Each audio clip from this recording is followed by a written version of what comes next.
So Demon Slayer Infinity Castle finally hit theaters in the United States. I've been waiting for this movie for a really long time, ever since I finished the show, and because the movie already released in Japan like back in July, I really did my due diligence to avoid any spoiler I could over the internet, on social media. Now let me give you guys just a little perspective on just how big this movie is. The tickets in Japan were literally sold out within the first 10 minutes. I'm not talking about like just walk-up sales. I'm talking about the pre-sale tickets. And when the movie finally did open in Japan, it literally had the biggest opening in Japan ever. It even beat the previous Demon Slayer movie, the Mugen Train. That was the previous record holder for the biggest opening weekend in Japan until Infinity Castle literally just beat it. Even right here in the US, it became the biggest anime film of all time during an opening weekend. That is how big Demon Slayer is, not just in Japan, but worldwide. And if you're new to Demon Slayer, allow me to give you a really quick breakdown on what it's about. So you have a young kid named Tanjiro, whose entire family was massacred by a demon.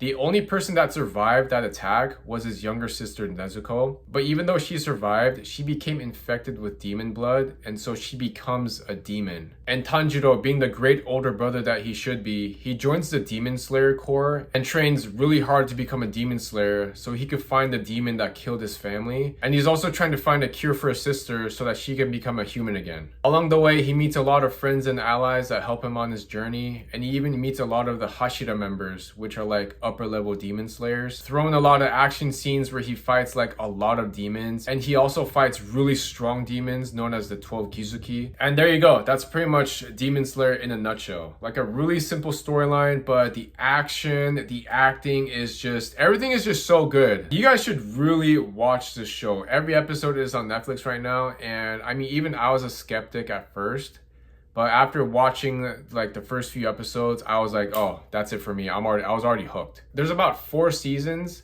and the movie that just came out, it literally picks up right after the end of season 4. And if you guys remember, Tanjiro and the other Hashira members, they're all about to fight Muzan, but then all of a sudden they get transported to his castle, and that's where the movie essentially starts. Now, as soon as the movie starts, we are immediately thrust into the action. We have Tanjiro and the other Hashira members, like they're immediately fighting like a shit ton of demons in the castle. And we even have these epic fights with the Hashira members versus the upper ranked demons. Like, this is what we've been waiting for. The fight sequences themselves, they're really cool, they're fun to watch. Like, especially when they're fighting against the upper ranked demons, like those scenes were really memorable. And of course, we finally get that long awaited showdown between Tanjiro and Asaka. That particular fight sequence in the movie was the highlight of the film. Like, I feel like that was like the final boss showdown. I know a lot of people have that Crunchyroll subscription so that they can watch this movie on their computer or their TV.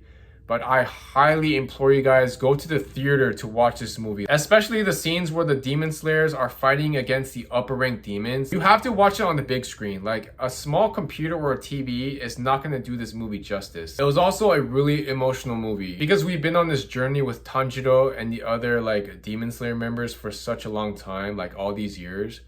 Like, if anything happens to them, it just emotionally crushes us. If I do have one complaint about this film, and a lot of people are going to disagree with me on this, like during the big action scenes, the scene like just cuts to a backstory. In this film, like we learn a lot more about the upper ranked demons and their backstories and how they became like an upper ranked demon in the first place. That's fine and all, but I just didn't like how they had to like cut their backstories right in the middle of the action. And you know, this is nothing new. For those of you that have been watching the show, like they've been doing that a lot. I don't have a problem with that, but like in the middle of the action, like it just kills the moment. Now, I understand if they didn't put these backstories in the film, I think this movie would have been like maybe an hour and a half at most. So obviously the creators had to really extend the movie time. I think like the movie would have been just a little over an hour just with action. But again, it didn't distract me from enjoying this movie. The only sad thing is that we have to wait 2 more years until part 2 comes out, and I think another 2 years before part 3 comes out. But again, if you're a fan of the show, you're gonna love this movie. It was very emotional. The action scenes were awesome. As a Demon Slayer fan, this movie for sure delivered. If you have never seen Demon Slayer before, I really recommend you guys go watch it. Like, the artistic design is like top notch. The acting is top notch. The action is top notch. Everything about the show is just phenomenal. So you guys are really missing out if you haven't seen it already. All right, guys, thank you guys again for watching this movie review. Until the next movie, peace.